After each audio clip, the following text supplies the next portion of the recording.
Bonjour à toutes et à tous, bienvenue dans Café Gestion, le rendez-vous hebdomadaire avec BLC et les petits collègues de BLC, dans ce rendez-vous dans lequel on parle de gestion au sens large du terme. Pour ceux qui ne nous connaissent pas, en général, on parle souvent de logiciels de gestion, mais là on a décidé d'élargir un petit peu les sujets et de parler du métier, de parler du légal, de parler des actus qu'on croise qui seraient afférentes à ce milieu-là. Donc on prend toujours une petite heure le vendredi matin pour parler de tout ça. Et ce matin, alors ça tourne tous les vendredis, c'est pas les mêmes personnes qui sont avec moi, mais c'est toujours les fidèles en général. Vivi qui est là avec nous, Virginie Oui. Alors, et Sylvain. Salut les copains. Voilà, on est tous les trois. Des fois il y a Clément Yves qui est là aussi, des fois il y a Lucas. Là Clément Yves était en déplacement, il est venu nous faire un coucou mais il était en voiture. Le petit programme, normalement, il doit s'afficher sur l'écran, si je dis pas de bêtises. On va voir toujours en 4 parties les actus qu'on croise tout au long de la semaine. On les note dans ce petit fichier qui est partagé. D'ailleurs, je pourrais vous mettre le lien dans le chat si ça vous intéresse. Salut Nuki, bienvenue. Et je vous mettrai le lien donc, si vous voulez avoir accès à ce petit fichier-là pour avoir tous les liens intéressants. Donc on croise des actus tout au long de la semaine, on les note ici. Ensuite des découvertes logicielles, donc des choses qu'on croise qui pourraient être intéressantes à partager, les logiciels. La reco de la semaine, ça on l'a mis la semaine dernière, je me souviens déjà plus ce que c'est. Il aurait fallu Clément Yves qui nous rappelle ça.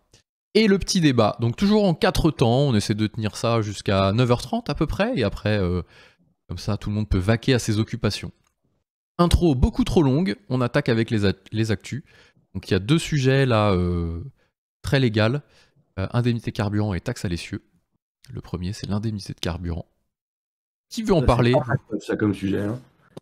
bah écoute, c'est un petit sujet finalement, c'est pas si gros que ça. C'est Ouais. une indemnité de 100 € que le gouvernement met en place pour limiter la hausse des tarifs de carburant qui nous impactent.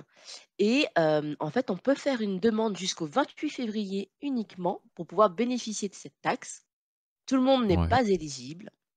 Il y a certaines conditions à remplir qui sont un petit peu détaillées en bas, mais bon, tu vois, c'est grosso modo avoir un revenu fiscal déclaré en France qui soit inférieur à 14 700 €, utiliser son véhicule à des fins professionnelles et ne pas être éligible à l'IFF, l'impôt sur la fortune immobilière. Donc, c'est pas C'est pas tellement mal ça. Ouais, c'est ça. C'est plus pour les particuliers que les entreprises, je dirais, parce que Ouais, c'est chaque là, voilà, tu vois, particulier qui doit faire sa propre demande. Nous, on peut pas le faire, par exemple, pour toute la team d'un coup.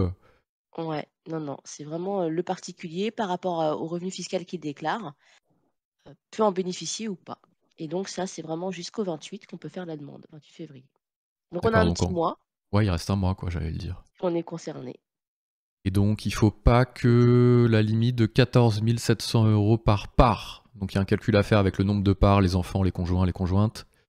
Et je crois que le plafond, c'est ça, il s'affiche à l'écran. Ah ouais, Donc, revenu en effet, un fiscal petit à 100 €, bon. Ouais. Je sais pas trop si ça épongera l'augmentation là du coup qui est repassée en Bah, je sais janvier. pas trop. T'as vu en bas, ils l'écrivent 100 € équivalent à une remise de plus de 10 centimes par litre. Ça, on va gagner une petite Tu 500 vois, par en litre haut pendant là, un an. Ah ouais. en bleu. Ça dépend combien tu fais de plein. Quoi. Oui, c'est ça. Ouais. 12 000 km Ouais. par an à peu près. Avec un véhicule à 6 litres et demi. Donc toi Sylvain, déjà, ça, c'est mort. Oui. Là, ça marche pas, oui. Mais moi, je prends le train, donc j'ai pas besoin de la taxe. En plus, de tu vois, l'indemnité Par carburant. effectivement, Nuki nous disait par part, c'est vrai. 14 700 € par part, c'est pas fou. Non, c'est Ouais. pas énorme. Hein. Ouais. Je sais pas ce que ça représente si jamais on devrait remettre ça en aide fiscale mensuelle, mais... Ouais, c'est pour aider. Bah, du coup, c'est un peu dans la logique d'aider les foyers peut-être qui ont le moins de ressources, du coup, Oui, c'est sûr, mais en bon, fait, on de peut aider un peu. privilégier les aides. Ouais, un peu plus large. C'est toujours pareil, quoi. Toujours pareil. Après, il y a toujours les 10 centimes ou pas encore là Je crois qu'il y avait 30 et il y a plus que 10, non? C'est pas ça? Je dis des bêtises, hein, peut-être. Désolé, hein, mais je prends pas beaucoup la voiture, donc... Bah, je sais pas, ça. Moi non Bon, plus, bref. je regarde pas trop. En tout cas, ça a réaugmenté, ça c'est certain, en janvier. Voilà. Ouais, Si tu es célibataire et que tu fais 12 000 km pour aller travailler, Il n'y a plus rien en remise de l'État. Ah ouais. Il n'y a plus rien en remise de l'État, nous dit Nuki. Ouais, ouais. Alright. Bon, bah, première news. Intéressant. C'est bon à savoir en tout cas, je trouve, parce qu'un petit 100 balles, c'est pas mal. Hein. Ah bah c'est clair. Si tu as droit, c'est intéressant de le demander. Enfin, c'est même... C'est passé un peu. Bon, moi j'en ai pas entendu parler. Bon, après, peut-être au journal et tout. En tout cas, voilà, intéressant. N'hésitez pas à faire la demande, faire votre petit calcul avant pour éviter de faire des papiers pour rien, parce qu'on sait qu'ils vont certainement demander, à mon avis, une tonne de choses. Ouais, des justificatifs. Qu'est-ce qu'ils nous disent ici? Quand et comment demander? Donc il y a un site en ligne déjà, c'est dématérialisé. Bon, ça en même temps, c'est un peu logique. Quel document? Votre avis d'imposition, votre carte grise, vos coordonnées bancaires, votre adresse courriel. Bon, ça va. Ouais, ça va. Pas non plus. On est méchant avec le site des impôts. Le deuxième actu. Alors ça, j'adore le nom. Je pense qu'on est tous les trois d'accord pour dire ça. La taxe à l'essieu, d'ailleurs, qui a changé de nom. Ils se sont peut-être rendus compte du truc. Ouais, qui est maintenant la taxe annuelle des véhicules lourds de transport de marchandises. Je préférais la taxe à l'essieu. Ouais, c'était plus court, hein. Ah, ouais. D'accord. Et puis c'est plus, je sais pas, ça a un panache, ça me fait penser à taxe charbon, tu sais, des trucs un peu vintage, je sais pas. Alors c'est peut-être parce qu'on n'est pas dans ce domaine, hein, les gens vont nous prendre pour des fous. Mais... ouais, mais donc, du coup, elle a changé de nom. Ouais. Donc, si on y regarde un peu plus près, donc ça va concerner uniquement les utilisateurs de poids lourds qui l'utilisent dans un cadre professionnel, enfin d'une activité en tout cas économique. Et ça concerne les véhicules qui ont plus de 2 essieux. Si tu passes ta souris sur 2 essieux, ils vont te dire exactement à quoi correspondent des essieux. Alors. Parce que moi, je ne le savais pas. Tu vois, tu as le petit... Ouais. Barre métallique qui relie chacune des 2 roues avant et arrière d'un véhicule. Ouais. Il est situé sous le véhicule de façon transversale, appelé aussi essieu moteur. Il supporte les organes de commande des roues motrices et les suspensions. Ouais. Ok. Donc après, je sais pas si c'est écrit dans la carte grise du véhicule, le nombre d'essieux. Tu sais, Sylvain, ça, toi? Non. Je suis pas très fort sur les cartes grises. Mais l'essieu, c'est quoi? C'est le truc qui rejoint les 2 roues, quoi. Ouais, c'est ce qu'ils disent. Barre métallique qui relie chacune des 2 roues avant et arrière. Ouais, c'est ça. Bon, sur une voiture, tu as 2 essieux, et sur un camion, tu peux en avoir 3, 4, quoi. Non? Ouais. Comme ça. Et alors, moi, je me rends pas compte. Puis après, il y a aussi le poids du véhicule qui compte. Il faut que ce soit minimum 12 tonnes pour être soumis à cette déclaration de taxe annuelle. Circuler en France, bien évidemment. Alors, c'est à déclarer en annexe de la déclaration de TVA. Ouais. Et tu vas avoir normalement, si tu déroules un petit menu, le calcul de la taxe. C'est bien fait parce que c'est schématisé. Dans montant, je crois, si tu déroules le petit menu montant. J'y suis. Tarif normal, tarif rail Voilà. route. Si tu fais afficher l'image, c'est bien, tu as les petits, comment dire, les petites images des véhicules. Ah oui, c'est bien fait. Ouais. Ouais, tu vois, et là, c'est plus parlant. Tu vois, 2 essieux, 3 oui, essieux. ok. Camion à 2 essieux, 3 essieux, en effet. Ouais. Voilà. Tu vois, Et après, selon la tonne, tu as le tarif, etc. Ok, très bien. Ouais, ça me parlait ce truc-là. Ouais. Dans les 4x4, justement, il y a un sujet avec les essieux, là. Est-ce que l'essieu avant et l'essieu arrière, il est solidarisé ou pas pour le franchissement? Ouais, c'est ça. Après, dans Sage, je n'ai rien vu, tu sais, par rapport à cette déclaration, puisque tu sais, dans Sage, on peut faire la déclaration de TVA. Donc, je me suis dit, il y a peut-être une petite tuile pour ce truc-là. Je n'ai pas trouvé. Mais en tous les cas, voilà, c'est une annexe à la déclaration de TVA. J'en parlais, on l'a vu dans les news. Bah écoute, tu l'as le lien ou pas? Parce que non, on l'avait regardé ensemble. On regardait les nouveautés de Sage, je crois. Il y avait un point sur la taxe à l'essieu. Alors en fait, dans les nouveautés, ils disent juste que si tu fais la mise à jour EDI TVA, ils ont rajouté en fait dans le tableau effectivement les champs. Mais tu sais, je me suis dit peut-être qu'il y avait un calcul ou des paramètres qu'on pouvait mettre. Et c'est ça que j'ai pas trouvé dans le logiciel. Peut-être dans les IMO. Ouais, j'ai pas fait gaffe. J'ai déroulé les menus, donc à voir. Après, on n'a pas eu de clients qui nous ont fait la demande. J'en avais un l'année dernière, mais qui l'a fait manuellement. Bon à savoir en tout cas. Si je me trompe. Ouais. Je sais pas si quelqu'un a déjà eu à le mettre. J'essaie de mettre de la musique en même temps, désolé, je suis pas très... Pour mettre un petit fond musical sur le live.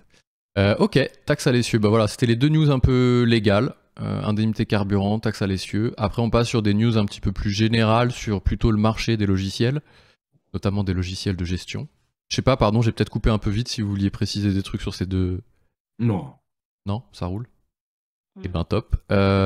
Prévision de plus 71% de dépenses pour s'équiper en logiciel. Donc ça, je vais ouvrir la news. Je trouvais ça assez dingue. Et en même temps assez logique, vu les actus du moment. Donc c'est Capterra qui a lancé une étude. Donc Capterra, c'est le comparateur de logiciels en ligne, notamment orienté beaucoup SaaS gestion. Enfin pas que, mais un petit peu quand même. Et qui nous dit que les entreprises ont déclaré lors de cette étude qu'elles augmenteraient de 71% leur budget pour s'équiper en logiciel cette année. Et que les deux sujets, ce serait 38% pour améliorer la productivité des collaborateurs, 32% pour les cyberattaques et 27% pour remplacer un outil technologiquement dépassé. Voilà les trois grands pôles, et après le reste, c'est des broutilles, hein, bien entendu. Donc intéressant. Et après, il y a tout un laïus sur comment ils vont dépenser ça. En gros, ils vont monter des équipes projets. C'est vrai que ça, on le voit, hein, nous. Souvent une team de 2-3 personnes qui vient benchmarker un peu les logiciels. Voilà. Ça vous évoque quelque chose, les copains? Bah ouais, ça répond vachement à l'actu du moment, quoi. Enfin, là, tu sens que tout est fait pour pousser les entreprises à s'équiper, quoi. Celles qui ne le sont pas à s'équiper et celles qui le sont à se mettre à jour. Ouais. Ouais. Il y en a beaucoup, d'ailleurs, qui vont devoir passer le cap. Nuki nous dit à juste titre la facture électronique. Ouais. Exactement, ouais. La facture électronique, on fait partie. Donc ça laisse présager pour notre milieu, nous qui sommes du côté intégrateur, donc revendeur de logiciels, des jours plutôt cool. Et puis après, côté entreprise, des gros projets à mener. Hein. C'est vrai qu'il y en a quelques-uns, hein, notamment la cyberattaque, c'est vrai que pour le moment, c'est peut-être les plus grosses entreprises qui sont touchées. Nous, on le croise quand même. Hein. Ouais, on en a eu. Enfin, on en a eu. Hein. On en a eu, je dis ça, mais c'est vrai que les clients, des fois, c'est du ransomware, donc en gros, il y a les hackers qui vont venir pirater le serveur, crypter les données, et qui vont dire après au client ou à l'entreprise, donc je vous rends vos données, donc les comptas, les GESCO, si vous me payez tel ou tel montant.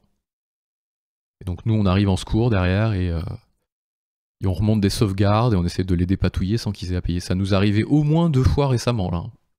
Ouais. Je citerai pas les noms, mais forcément, mais... Non. Puis on a réussi à dépatouiller le truc avec les sauvegardes externes. Donc faites des sauvegardes, hein. C'est pas évident. Et externaliser les sauvegardes, du coup, aussi. Et externaliser les sauvegardes, parce que si on les laisse sur le même réseau, les hackers vont réussir à tout pirater. C'est ça. Donc quand on dit externaliser, c'est plus forcément les petits disques durs d'une semaine sur deux qu'on sort du bureau, hein. Ça peut être du cloud. FTP. Mais, ouais, FTP, mais de mutualiser aussi les clouds. On l'a vu avec OVH, si vous mettez tout sur OVH, quand OVH plante, il y a un souci. Donc c'est toujours bien d'avoir, pas forcément tous les jours, mais une fois par semaine, style vous êtes sur Google Cloud pour vos sauvegardes, vous mettez ça ailleurs une fois par semaine ou une fois par mois, au moins vous avez un point de restauration. Ouais, même tous les jours. Hein. Même tous les jours à 2 endroits différents, on n'en a jamais de trop. Qu'est-ce qu'on nous dit de beau? L'arrivée de la facture électronique. Clément Yves qui nous rejoint dans le chat. Yes. À Poitiers, on en avait eu plein en 2018-2019. Ça doit être les hackers. Les hackers. Et Nuki qui nous dit le secteur notarial est très touché en ce moment par les cyberattaques. Eh ben voilà. Oh. Donc c'est pas isolé. Ça va être un peu la guerre. Les guerres vont se mener là-dessus bientôt. Hein, de toute façon, si on doit élargir aux actus hors du monde de la gestion. Les guerres, cyberguerres. Moi, j'externalise sur disquette souple. Ok, Clément. Est-ce que c'est une blague ou vraiment t'as un lecteur de disquette? Ouais, c'est un blagueur, je pense. Combien de terras? Les grands, c'est quoi, les 5 pouces 1 quart, non? C'est pas ça là? Ah, les énormes disquettes, là. Ok, belle news. Je vais pas réussir à mettre de musique là pour le moment, sauf si... Mais c'est pas grave. On revient sur petit café gestion, régime fiscal des plus-values crypto. Alors ça, je l'ai bien lu et je le savais déjà, mais c'est bon de le reprendre. Même si c'est moins hype en ce moment d'investir dans de la crypto vu les taux, mais fut un temps, notamment à la fin de l'été. Ouais. En fait, ce que ça nous dit, c'est que c'est encadré, en fait, du coup, et on va payer une taxe sur les plus-values, comme sur toutes les plus-values qu'on peut faire. Sauf, alors, forcément, il faut faire de la plus-value. Donc, si vous achetez de la crypto ou que vous investissez dans de la crypto, tant qu'elle est en monnaie crypto et que vous n'avez pas converti ça en euros ou n'importe quelle devise classique, vous ne faites pas de plus-value ou de moins-value, hein, forcément. Ça reste un investissement actif. Et tant que vous ne retirez pas les fruits de votre investissement, vous ne payez pas de plus-value. C'est le même principe que pour un appartement, hein. Vous achetez l'appartement, tant que vous ne le revendez pas, même s'il continue de prendre de la valeur, eh bien vous ne payez rien. Les cryptos, c'est pareil, hein. Il faut vraiment les retirer pour devoir payer de la plus-value dessus, donc c'est à titre déclaratif. Et il y a un seuil de 305 € de plus-value, donc si vous faites moins de 305 € de plus-value, vous n'êtes pas imposé. Donc, et à partir du moment où vous dépassez ce seuil, vous êtes imposé dès le premier euro, donc c'est pas à partir de 305 €. Ça, je l'avais déjà consulté. Et est-ce qu'il y a eu des choses qui changeaient là-dessus? C'était quoi les nouveautés? Nouveaux critères de qualification des gains. Les gains réalisés par les personnes physiques domiciliées en France lors de la vente active de numérique sont imposables en France. Cependant, les dons d'actifs numériques ne sont pas soumis à l'imposition de la plus-value. Cela signifie qu'un don actif numérique n'est pas soumis à l'impôt. On peut faire des dons et ce ne sera pas soumis. Il y a peut-être des sujets de transmission là-dessus qui peuvent être intéressants à creuser. Les profits des cryptos, ça revient, nous dit Clément Yves. Ouais, ça revient, ça commence à repartir. Mais de toute façon, c'est des marchés cycliques, hein. Faut pas s'inquiéter pour ceux qui en ont pris un peu. Un avis là-dessus Non, pas grand-chose de plus à dire. Non, c'est étonnant d'ailleurs qu'ils imposent pas les cryptos quand tu restes là-dessus, parce que finalement, tu peux payer en plus en crypto maintenant. Tu peux payer en crypto. Donc ça voudrait dire que tu pourrais finalement... Il y a une grosse boîte qui disait... c'est pas Tesla d'ailleurs? Si Tesla, tu pouvais payer tes Tesla en Bitcoin. Ouais, c'est ça. Ouais. Tu pouvais demander ton salaire en Bitcoin. Et ils sont revenus sur l'annonce. D'ailleurs, ça a eu un effet assez fluctuant sur le marché. Donc c'est là où ça va être difficile, les délits d'initiés, etc. Enfin, Elon Musk, il annonce qu'on peut payer les Tesla en crypto, il se gave de vente de Bitcoin. Et puis, ces annonces, elles sont un peu tendancieuses, quoi.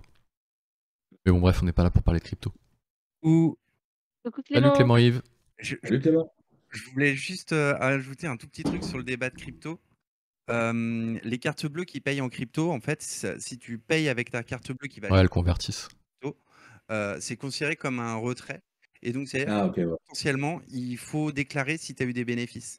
Et justement, c'est Asher, un youtubeur très connu dans le monde de la crypto, qui disait que c'était un gros problème parce que aujourd'hui, c'est hyper compliqué de sortir, si tu payes en crypto, ton revenu, tes plus-values exactes, etc. Donc, c'est bien qu'il y ait un cadre, parce que s'il y a un cadre, c'est-à-dire que ça va être adopté, la crypto, mais c'est encore un peu compliqué tout ça. Surtout sur la gestion des plus-values et 305 €, 350 là, c'est 3 fois 305. Rien. 305. Sur des montants comme on a eu l'habitude de croiser, oui, c'est pas grand-chose. Ça va être quasiment instant, quoi. Bon, voilà, je venais juste pour ce sujet-là, je repars parce que j'ai un client à appeler. Je vous souhaite à tous bonjour et au revoir sur le live et je reviens un bon viewer normal. Allez. À plus.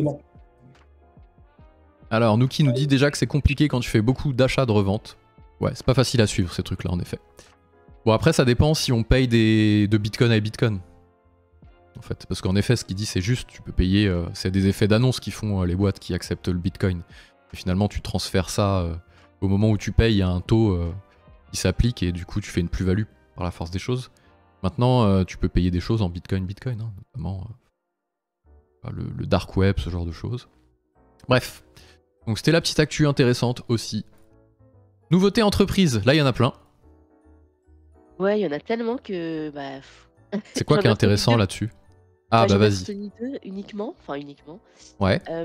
La limite des bénéfices imposables au taux réduit de l'IS, puisque du coup, tu sais, tu as deux taux, tu as le 15% et le 33,3. Ouais. 3 et quelques, hein. Donc avant, c'était à partir de 38 120 € que tu pouvais, et là, le seuil est de passer à 42 500. Ça, du coup, je pense... Ouais. Côté Sage, je pense qu'on va le voir, tu sais, dans la mise à jour fiscale, les feuillets seront mis à jour directement. Ouais. Via ça, d'ailleurs, on est quel jour là? 27 janvier. 27 janvier. Donc début février? Les mises à jour fiscales? La plaquette, enfin les mises à jour fiscales, elles vont sortir? Ouais, il me semble que la mise à jour Les fiscale, c'est premières? Après, il va y en avoir oui, un il y en peu a comme chaque il y en année. aura d'autres, Et la mais grosse pour les liasses, on quoi. pourra peut-être le vérifier, ouais. Ok, donc ça Donc va il se y a faire tout ça, seul, ouais. hein, forcément. Bah, je pense, ouais, qu'il y aura pas à intervenir dessus. Mais c'est intéressant hein, comme annonce d'ailleurs. Ouais, ouais, complètement. Après, comme il y avait pas mal, d'annonces là, dans la petite liste du site, Ouais. qu'on a gardée, il y en avait une autre, je crois que c'était concernant la CVAE que j'avais vue, pouf, pouf, pouf, ouais.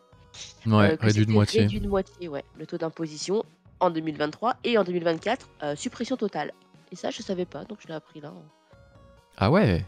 en le lisant, ouais. Donc du coup, C'est pas mal ça pour les entreprises. bah ouais, tu auras pu à le déclarer. Donc c'est Ah, c'est marrant, ça rejoint un peu le délire de la taxe d'habitation, même si c'est pas tout à fait pareil, mais oui, tous les impôts, les taxes foncières oui, c'est d'ailleurs, vrai. mais Ouais, ils suppriment cette partie-là. c'est ça. Je sais pas c'est quoi le truc derrière. Il y a en filigrane comme envie du gouvernement, mais Ouais, bon, je sais c'est pas. toujours bon à prendre en effet. Mm, mm. L'actualisation sexennale des valeurs locatives des locaux professionnels est reportée à 2025. Alors ça par contre, ça j'ai pas compris. Hein. On laisse tomber hein, ça. Ouais, bah tu vois, tous les autres trucs, effectivement, c'était des choses un peu moins communes, je dirais, donc Ouais. je les ai pas Taxe retenues, mais immobilière, il y a un truc qui est lié à PACA là, ça m'intéresse. Un taxe annuel sur les bureaux oui, est mise en place à partir de 2023 en Provence-Alpes-Côte d'Azur. ouais, mais que dans cette région, c'est marrant, Bah c'est bizarre ouais. ouais. Ça veut dire quoi? C'est-à-dire que eux ils en étaient exonérés avant et ils en ont une maintenant comme tous les autres, ou il y a que eux qui en ont une? On verra. Ok, très intéressant. Nous qui nous dit ça fait gagner 500 € d'impôt en gros. Je pense que tu parles de la CVAE. Ouais. Bah c'est pas mal, en vrai. Quoi d'autre? Les découvertes logicielles. Tiens, on passe, on change de ah non, l'IS. Pardon, l'IS. On était resté sur l'IS, désolé. Les découvertes logicielles, Virginie, tu nous as trouvé un petit article sur le site de Selg, qui est un comparateur de logiciels. Oui, qui parle des logiciels de gestion par affaires. Ouais, logiciels de gestion par affaires. Alors nous, on connaît Sage, qui a un petit module gestion par affaires, mais je crois ne l'avoir jamais déployé. Je ne sais pas si vous l'aviez déjà déployé, mais pas trop, je crois pas. Ouais. Ça a un peu évolué quand même apparemment. Bah pas beaucoup, hein. J'ai pas vu dans les nouveautés en tout cas de grosses différences. Ouais. Mais en tous les cas, pour tous les clients qui ont voulu voir un petit peu le fonctionnement dans Sage et à qui on l'avait présenté, il y avait toujours quelque chose qui manquait, donc qui satisfaisait pas forcément le client, et du coup on le déploie pas beaucoup. Et sur le site de Sage, il te parle de 2 autres logiciels. Disorder, non, c'est pas ça? Alors non, attends, j'ai cliqué sur le petit lien bleu, logiciel de gestion par affaires, et j'étais tombée sur un comparatif entre Microsoft Dynamics, je crois, et Cegid. D'accord. Enfin, eux, ils parlent de ces 2 produits-là. Après, ils font une petite thématique sur comment comparer. Mais c'est vrai que c'est un bon sujet parce qu'il y a certaines activités qui nécessitent des logiciels un peu spécifiques. Je pense notamment aux bâtiments. Je pense notamment au transport aussi, si je dis pas de bêtises. Qui ont des activités un peu particulières. Et la gestion par affaires, c'est vrai qu'on est à la frontière entre est-ce qu'on l'intègre dans les logiciels généralistes ou est-ce qu'on continue à avoir des logiciels style Everwin, voilà, des choses spécifiques. Mais c'est vrai qu'on est tous un peu amenés à faire de la gestion par affaires. Enfin, de plus en plus de personnes au sens... nous, on en fait par exemple. Là, ça implique d'autres choses aussi. Dans la GESCO, nous, on le déploie aussi souvent pour mettre en place l'analytique, quoi. Ouais. Finalement. Déjà beaucoup dans l'analytique, mais... Un plan analytique dont on se sert, mais après, c'est pas vraiment une affaire.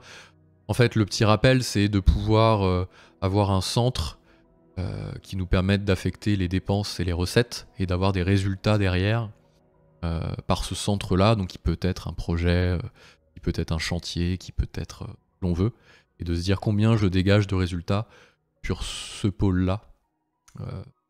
Une affaire commerciale, quoi. Pas de bêtises. Voilà. Bon, Nuki nous dit pour les logiciels de gestion par affaires, il y a des grands spécialistes. Voilà. Everwin et Solune. Lune, je le connais moins, mais Everwind, on le connaît très bien. On en faisait beaucoup dans notre précédente boîte et on a continué un peu à en faire au début de BLC. Ouais, on n'en fait plus aujourd'hui. On n'en fait plus, ouais. On doit avoir 2 clients qui ont encore ce. On en maintient 1 ou 2, ouais, c'est ça. Ouais. Ouais, forcément, on maintient les clients historiques, hein, on va pas les laisser tomber, les pauvres. Mais bon, pas de commentaires sur cet outil. Ok, très cool. Qu'est-ce qu'on a de beau? La facturation sur Excel. Alors ça, c'est moi qui l'ai rajouté. C'est pas un coup de XX, là on n'a pas le droit de dire de gros mots. Mais on voit de temps en temps, que ce soit sur Twitter, sur LinkedIn, sur un peu tous les réseaux, des gens qui trouvent des super hacks d'automatisation en no-code, en mode ouais, je viens de faire un Zapier qui me permet de récupérer automatiquement, je sais pas moi, mes projets dans Notion et de les facturer sur Excel. Ça, j'en vois, mais genre tous les jours, quoi. Donc, une bonne fois pour toutes, on n'a pas le droit, en France, de facturer sur Excel. En France, on a un régime légal, lourd ou pas lourd, c'est pas le débat ici, mais qui nous oblige, dès lors qu'on est soumis à la TVA, à facturer sur un logiciel certifié. Donc, ça vient de la loi antifraude. Et donc, il faut que le logiciel, si vous avez un contrôle, puisse vous sortir une attestation de conformité. Donc tous les hacks géniaux, là, moi j'adore, hein, perso, hein, mais on n'a pas le droit en fait, juste. Donc que vous soyez freelance, solo-entrepreneur, indépendant, ce que l'on veut, dès lors qu'on est soumis à la TVA, il faut un logiciel. Donc bien sûr, on ne va pas s'acheter un logiciel à 10 000 € par mois. Voilà, nous on croise Pennylane qui est très très bien pour ces sujets-là, qui a un abonnement le premier, qui est pas très cher et qui va vous permettre d'être en conformité, de faire votre compta aussi dedans. Donc voilà, c'est le petit disclaimer du jour. Important à rappeler, je pense, parce que nous on en croise moins quand même, mais c'est vrai que c'est plutôt le public TPE, solopreneur, etc., freelance. Voilà. Pour les jeux, qu'est-ce que nous dit Nuki? Par contre, tu peux encore le faire avec un stylo sur du perpétuel, mais pas Excel. Ah, je savais pas ça. On peut continuer à faire des factures papier? Ok. Ça me paraît étonnant, mais pourquoi pas. À vérifier. Je remets pas en doute ce que tu dis, mais ça me paraît tellement fou que... Voilà, donc allez voir du côté de Pennylane, si vous voulez, je vous mets le lien, j'ai fait une petite vidéo là-dessus, copie, comment on peut faire pour faire copy link. Ça va marcher. Pas du tout. Bon, on verra ça plus tard, on s'en fiche un peu. Allez sur YouTube, tapez démo Pennylane, vous trouverez quelque chose d'intéressant. La reco de la semaine, je sais plus pourquoi on avait mis ça, si vous vous souvenez, je veux bien. Pas plus que moi. A priori, il n'y en a pas. Bon, déjà, il n'y en a pas de toute façon. Je sais même plus ce que c'était. La reco de la semaine. Aura-t-on besoin d'un ordinateur? Le petit débat. Au back-office. Pourquoi j'ai mis ça? Parce que j'ai vu passer une news sur Shadow, le célèbre éditeur d'ordinateurs cloud. En fait, c'est un peu comme un serveur sur lequel on se connecte à distance, sauf que là, c'est pour chaque PC, personal computer, donc pour chaque personne, et non plus les serveurs. Et ils ont racheté Genio Mobile, donc qui fait la même chose, mais sur Android. Est-ce que vous pensez qu'un jour, on va pouvoir, au bureau, au back-office notamment, parce qu'on va rester dans notre catégorie, ne plus avoir d'ordinateur et tout se connecter à distance, quoi? Avec juste l'écran. Ouais, du coup, tu te connectes d'où à distance? C'est ça le truc, quoi. Bah sur ton ordinateur Shadow, par exemple. Oui, mais il faut bien un ah oui, dans ton écran, quoi, tu sais, genre une pizza box, on appelait ça à l'époque, mais un terminal, quoi. Ouais. Une toute petite boîte. Ah, ils en vendaient, Shadow, justement. Tu mettais ça derrière ton écran, et c'était juste, en fait, un émulateur RJ45, quoi. Dénué de puissance, si ce n'est la puissance nécessaire pour afficher un bureau TSE, quoi. Bah c'est trop bien, en tout cas, Shadow, c'est trop bien ce qu'ils font depuis le début, quoi. Je crois que ça avait pas très bien marché, hein. À un moment, ils étaient un peu limite, non? Ouais, ils ont été rachetés par OVH, et du coup... ouais. Je pense pas qu'ils doivent continuer à faire de la perte. Après, comme toutes les startups, finalement, ils sont picousés au cash jusqu'à atteindre le seuil de rentabilité, quoi. Parce que pour le monde du gaming, c'est un super truc, quoi, ça, tu vois, du coup. Ah bah ouais, grave. D'avoir toujours une machine hyper à jour. Et je vais l'ouvrir le site, ça fait longtemps que j'ai pas été. Je crois qu'ils étaient un peu partis sur aussi, voilà, business, quoi. Ils ont vraiment commencé gaming. D'ailleurs, sur la page d'accueil, c'est encore connoté gaming. Mais ils ont un truc business, quoi. Shadow Business Solutions. Bah derrière, avec OVH, en plus, ça paraît assez... Moi, j'aime bien l'idée, franchement. Bah ouais, c'est clair, ouais.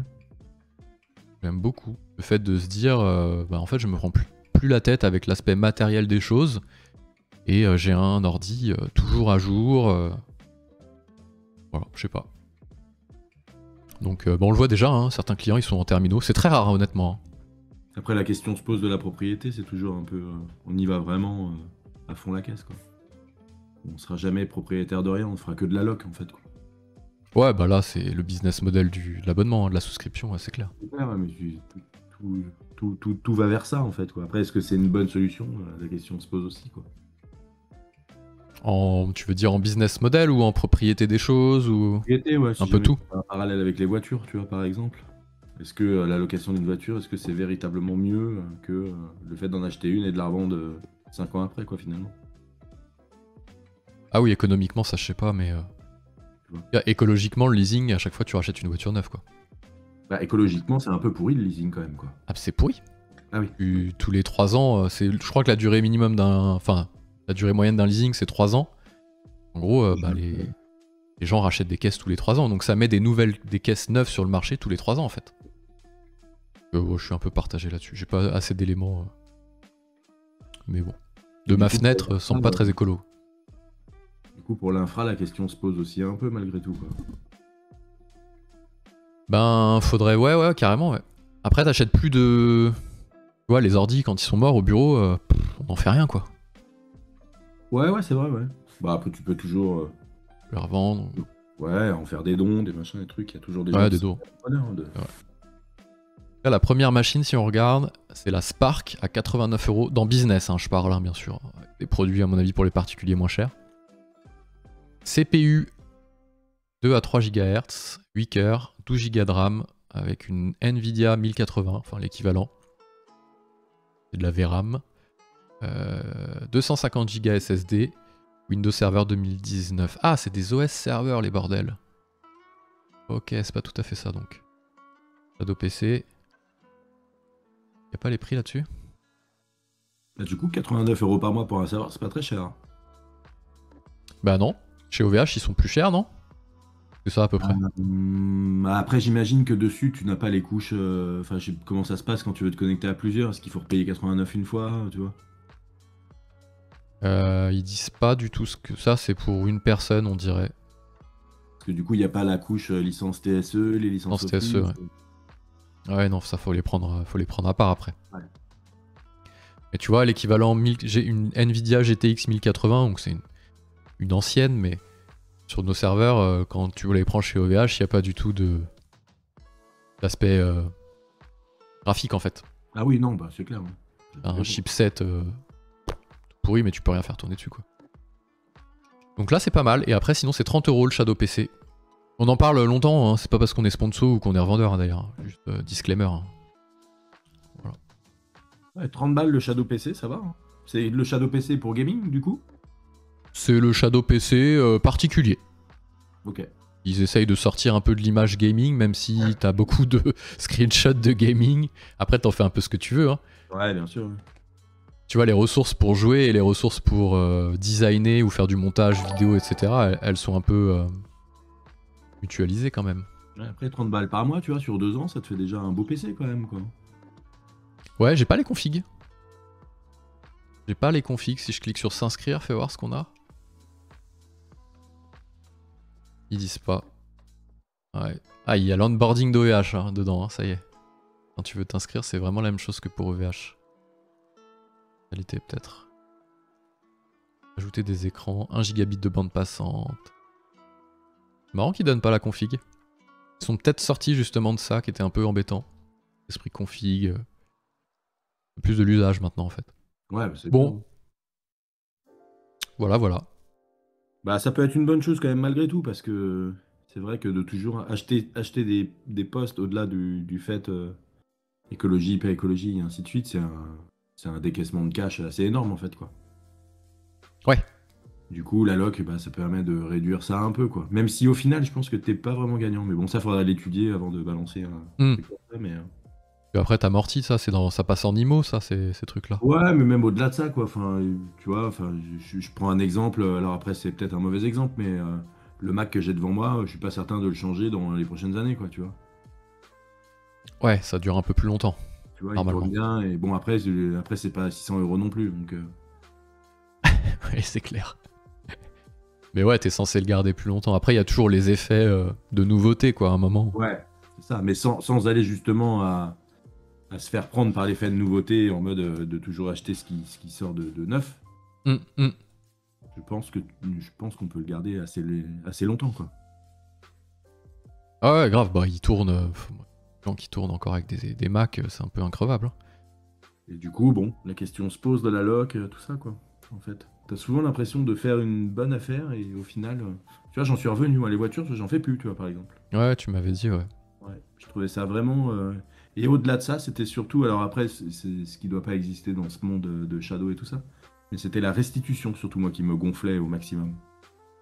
Ouais, ils te prennent toujours une tonne de frais, en fait. Ouais, t'as toujours l'impression de te faire saigner à la fin, en fait, quoi. C'est pas dans le contrat, c'est comme on dit, dans les petites lignes tout en bas, quoi.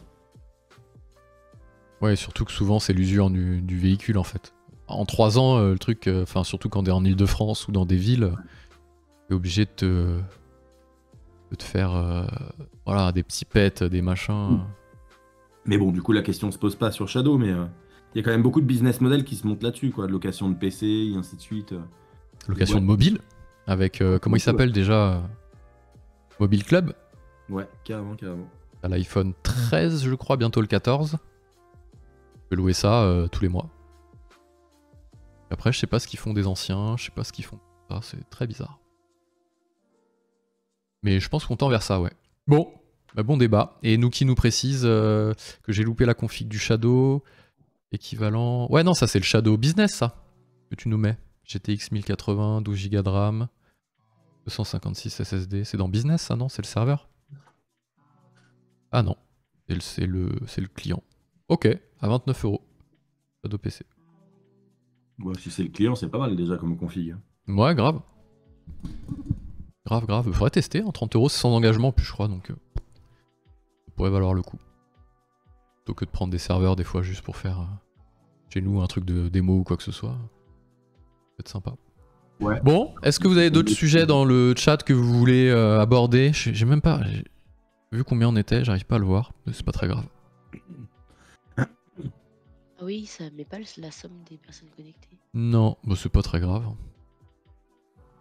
Bon ben, il est 25, 5 minutes avant, des fois c'est 5 minutes après, donc j'espère que ce petit live vous a plu. Si vous avez des idées de sujets tout au long de la semaine, que vous notez aussi de votre côté, n'hésitez pas à nous les écrire, on est pas mal sur LinkedIn, vous nous trouverez facilement. Et on rajoutera ça au petit fichier de suivi que j'avais promis de partager et que je vais faire tout de suite, hop, avant de quitter. Que ça marche ça, voilà. Comme ça vous pouvez avoir accès à tous les liens dont on a parlé ce matin. Bah il nous reste plus qu'à vous souhaiter une bonne fin de semaine, un bon vendredi, un bon week-end, un bon futur week-end. Et à la semaine prochaine. À la semaine prochaine tout le monde. Ciao les amis, bye bye. Bye.